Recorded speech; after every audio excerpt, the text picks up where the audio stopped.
Ferrari Testarossa. Is there a more 80s supercar? I'm not sure there is really.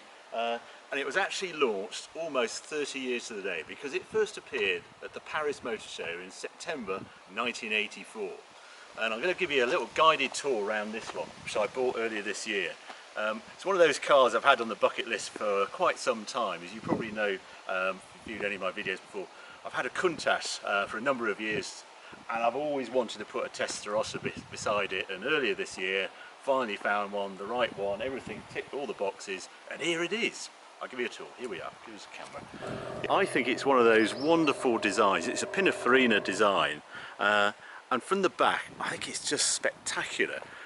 The one thing everybody used to criticise it for was the size. They said, oh, it's such a wide supercar. Well, myth number one going out the window is it's not actually as wide as a Countach. The Countach is slightly wider. And the reason why it looks so big at the back is because Ferrari had a history of doing flat 12 supercars. They had the box that came out, well, late 70s, and they were racing in Formula 1 with the flat 12, and that was their sort of road car staple, the ultimate Ferrari at the time. But the Boxer had some faults with it. It had a fairly iffy handling and had a cabin that used to sort of get pretty hot because it had the radiators up the front. And when they developed the Testarossa, Ferrari decided to do a different design and they actually have the radiators at the back all in with the engine, so there was no hot sort of water pipes running through the cabin and sort of overheating the cabin on really hot days. And that is the reason for this sort of very distinctive styling of the Testarossa, which has those strakes down the side, because they are actually feeding air to radiator either side of the engine, and it gives this such a distinctive look. Now, one of the things you date a Testarossa on is where the mirrors are. Because the mirror position, bizarrely, on the very first one, it had one mirror, monoposter they're known as, sort of in the Testarossa anorak trade, and it's halfway up the A-pillar. This being a 1987 model has two mirrors, which I know everybody sort of chased the monoposter, but they're really tricky to use. The mirror's just in the wrong place, and it was Ferrari making a misinterpretation of the rules. They thought they'd have to mount the mirror there to get a clear vision of the rear. That's the story anyway. I don't know if I truly believe it. But this is a 1987 car, as I say, so the mirror's on the door, conventional, but it still has the early features. And one of the early features I was desperate for was the wheels, which, as you can see, have a single nut in the middle. So the knock-on nut, there's a giant spanner under the hood, and I have to do those up to 325 foot-pounds, which is basically you just knock them with a big hammer. And the interior of Testarossa is very distinctive as well. I'm completely in love with the design of the seats on this. Again, very 80s, with these sort of square headrests, very simple bolsters. And that rippling there, that isn't because I've sort of put on a lot of weight and sort of wrecked the seat. They all look like that, the seats. I've seen 500-kilometre examples and they look identical to that. To look at, you get sort of red dials there, speedo and tachometer. Two separate ones for oil pressure and water temperature. Then down in the centre console you get two more gauges. You get, you can just about see it, but I zoom in, you've got oil temperature at the top, fuel in the middle, which takes a long time to go down because this thing holds 120 litres of fuel, which even the sort of economy this does, you can get quite a few miles out of it. Which are recorded down there. Very bizarre, but the odometer is completely separate from the speedo and sits at the bottom of the centre console down there. This car is slightly wrong. It should have a black gear knob, but someone, previous owner, put this shiny aluminium one on it. Beautiful gated gear change as ever, Ferrari chains. And then the switches down here are all, it's how they do the electric windows, there's the air conditioning and various other things there. Practicalities, you get one of those and all the cassettes, because this of course is the 80s, and then if I lift this up you'll find there's the radio, car stereo. Hides under the flap because I presume Ferrari thought, oh, it's not a very pretty thing, we hide it away and then it's all beautiful. And then in the glove box I lift that up, bizarre, you get the biggest mirror I've ever seen in a car, and it sort of sums up this car because it's actually more of a GT than the true supercar, as we'll find out when we go on the road in a minute. What else can I show you? Up in the roof we have this sort of, again, very 80s, with a little map light there, and then this overall light, which you probably can't see, but this actually lights up, which is really we'll see it better at night. And then the controls for the rear heated screen of all things, and then the fog lights, because that's another surprise of this car. That rear screen is heated, and it just shows the sort of quality that Ferrari put into their interiors. It has the invisible lines in it, so you can't really tell, but it's also that Dino sort of curved glass at the back, and extra luggage space, as they like to say, is this rear shelf, carpeted shelf. Okay, if I quickly pop round to the driver's side again, two things I wanted to show you here. How you open the door, and then I get an ashtray in the door, which you get on the other side as well, so you can have a proper smoke in this car, should you so wish. These two are really important too, because this one opens the hood at the front, and this one opens the back to what is probably the star item on this car, the engine. It's a fantastic sight when you open that up. Beautifully dressed, as all Ferrari do so well. The flat 12 engine is very visible because it's actually slightly higher than you might expect, because the gearbox sits underneath it. And unlike on the Countach, say, where they put the gearbox in front of the engine, sort of in between where you sit in the passenger cell, on here it's underneath, so it sort of means the engine is slightly higher than ideal. And to get round that, they made it slightly lower than, say, on the early Boxers by making it dry sumped. So you've got a dry sump container there as well for the oil, that means, so you just have very low sump. The downside of this sort of design is it makes accessing all the accessories and the belts, etc., they're all right at the front there, right against the bulkhead. So when you have a Testarossa serviced and you have to have a belt changed, it takes quite a long time. But it actually is 30 hours or thereabouts you have to take the engine out, which sounds super scary. If you have to take an engine out of a Countach, well, your car's disappeared for a week and the poor old mechanics get skin knuckles, and it's just a bit of a nightmare. On the Testarossa, they've made it really easy because it's all contained in its own little subframe.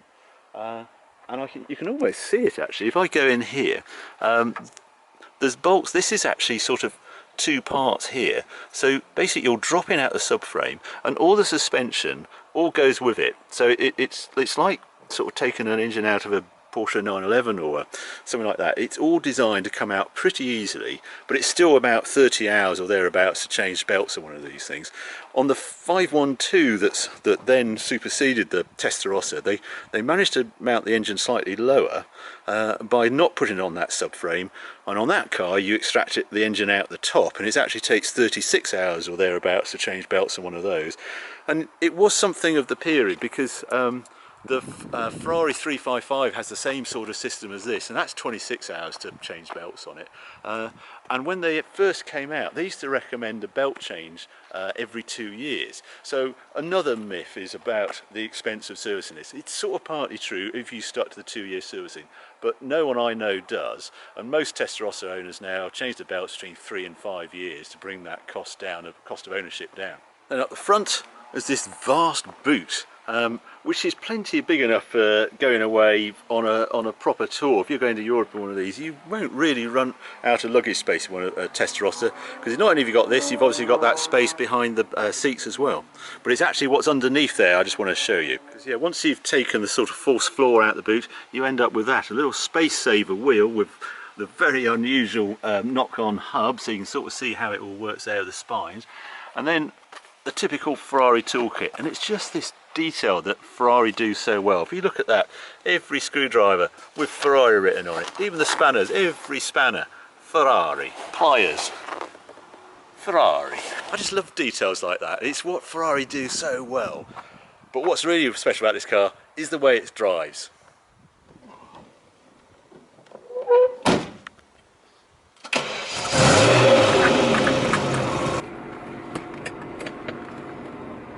Ferrari with reverse opposite first, and first as a dog leg, and no power steering. Funny thing is though, it's nothing like as bad as it was on the Countach. It's just a different sort of tyre, not quite as wide the tyre, and it makes a huge difference. Slightly sticky on the throttle. As with all Ferraris, first job is you've got to warm the engine up, which takes a little while. It holds, like the Countach again, just a huge amount of oil, these sort of engines. We're 15, 16 litres or something, so 3 gallons. So yeah, no power steering on the Testarossa. That was sort of the way back in the 80s. So really actually nice steering feel when we get on the move, but to live with, you suddenly realise as soon as you come to a stop and you have to do a manoeuvre, you sort of really miss it. But it's gone. Unlike the Countach, it doesn't actually get in the way of driving the car. It's actually really nice steering, but we do have to extract ourselves from a little village just to start to enjoy it. It's not a car that you'd normally take into town, but it's quite easy to live with. But what you might pick up on is actually quite quiet in here. There's no sort of suspension noise. You don't hear all the bushes, like the Countach, that metallic rattle from the suspension going on. There's none of that. I suppose the biggest shock of all is the visibility. It's fine. You get the Countach. There's a pillbox to look out of. He's actually overstating the truth. He's just no visibility at the back between the spoiler and the hump. And on this, just a normal view out of all the windows, which came as a bit of a shock when I first picked it up. And what you gradually pick up as long as you own this car, that it's actually a supercar. It's been designed to be easy to live with, relatively. So you've got really powerful air conditioning, I mean properly chilling, something that's never really happened with a Lamborghini. Very good ride, sort of narrower tyres, and quite tall tyres, 225s on the front, 255s at the rear, but 50 profile. And it just gives a different sort of feel to the car completely, to the sort of more extreme supercars, Countach, etc. And so you can see why this car was so popular in its day. I look back at always try and relive what it would have been like as an owner back when you actually bought it. So I'm straight onto eBay to buy the sales particulars, brochures and things, and road tests. And it's a beautiful brochure for the Testarossa, signed by Enzo. And it lives this dream. It's this GT. There's not a racetrack to be seen. It's not that sort of car at all. It's just designed to be driven. It's a completely different sort of world to what we live in now. Another real surprise, the Testarossa is peak power. Peak power, 390 horsepower at 6,300 RPM. It's not that high. This is a Ferrari flat 12. You know, trying to derive sort of some connection with its F1 cars, and it produces maximum power at 6,300 RPM. The red line is at 6.8. That was a real surprise as well. I can't call it a lazy engine because you don't actually notice the figures. It sounds, when we actually open her up, it sounds all like it's 7,500, 8,000 RPM, but actually it's producing its power much further down the rev range than you'd expect.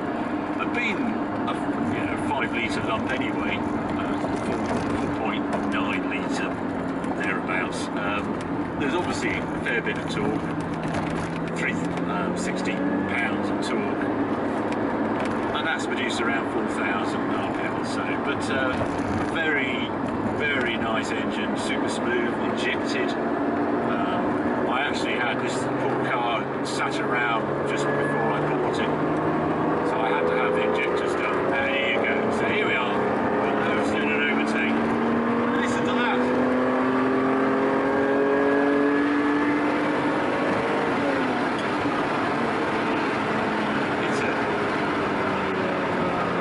It's a great noise. I describe it. It's like a 911. It's just that flat layout.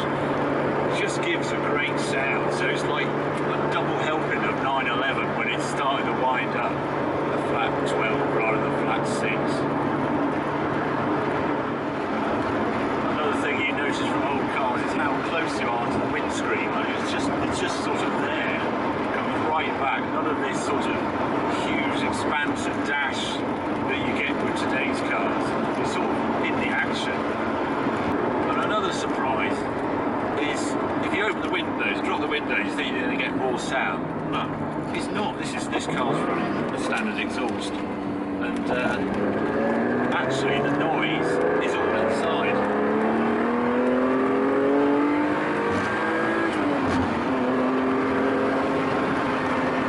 The handling is those 50 profile tyres.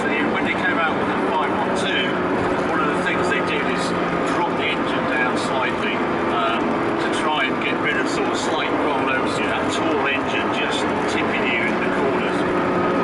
But I think a lot of the handling improvement came about because the 512 came on 18-inch wheels. This sits on 16-inch wheels, 50 profile tyres. Time 512 came up, the tyres had grown at the back to 295, 35 by 18s, completely different generation of tyre. But I'm sure a lot of the improvements on the 512 was actually to do with its wheels and tyres. Other surprises are the brakes. The Countach, you get the brakes and you think, oh my lord, first time you try and use them, you realise that you really have to press them. These feel just normal, just stop, nicely servoed. Whether they last on track, I don't really care, because it's not a car to go on track. But on the road, really good braking, really easy to modulate. But just listen to it.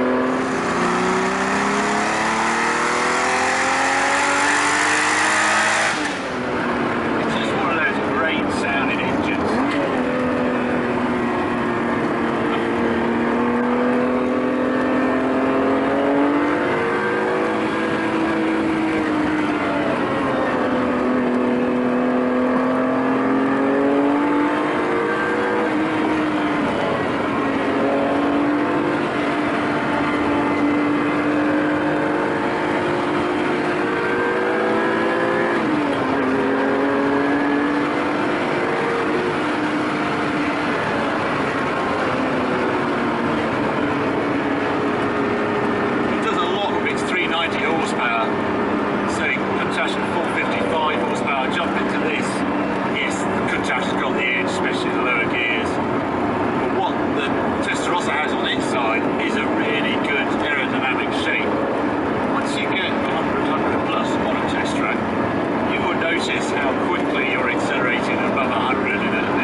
Summarising my last 6 months or so with the Testarossa, well, it's one of those great cars that has actually got better the longer I've owned it.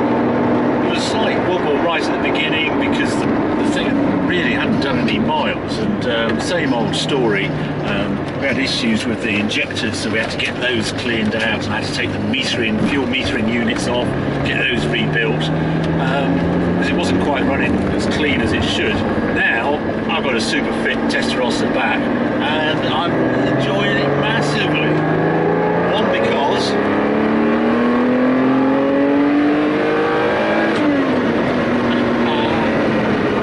it's not in your face like a modern Ferrari, like, slightly, well, what can we say, sort of max power. It's just a glorious flat 12 noise that you only get in a Testarossa.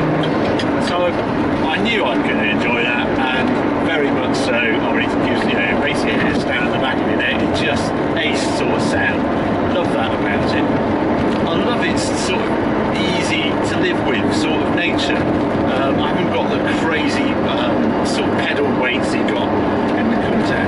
all fairly smooth, brakes are great, really nice steering, manual steering. The visibility, when you keep coming back to it, it's like, you know, I'm a bit embarrassed showing you the big boot and now I'm talking about visibility, but it makes it such a difference for a car like this to live with. So yeah, massively enjoyable, completely dominated by its engine, but a wonderful thing to have in the garage. And having sold a 308 to buy this, it doesn't make sense to me. This is streets ahead of a 308, and people are just put off by the sort of scare stories. That's it's just not really true. Yeah, okay, you've got to change the belts, etc. That's quite expensive, but think of the reward. It is Ferrari's ultimate 80s supercar. 512 gives you a little bit extra, more dynamic, but a lot of it is still down the tyres. For me, it had to be the 80s, it had to be the original. So that's why I'm so glad I am now a Testarossa owner, and I should imagine I'll be a Testarossa for a very long time.